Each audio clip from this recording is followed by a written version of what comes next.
Alright guys, this is the ring toss exercise. So with the ring toss, you want to start by building up your sideways swing and work on bringing your legs out to the side to get that momentum built up so that once you swing to your left side, you're in placement and ready to take that ring and put it over to the next peg.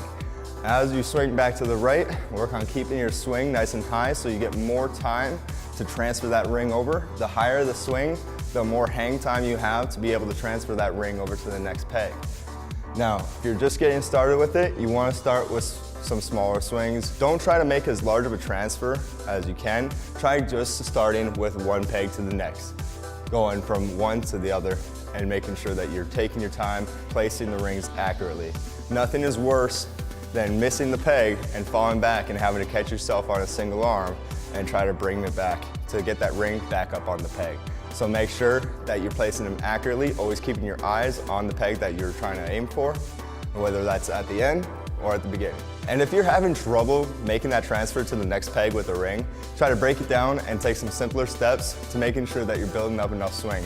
So just start by keeping the rings in a stationary position and work on building up your swing and getting the grip strength to hold on as you get up to the precipice of your swing.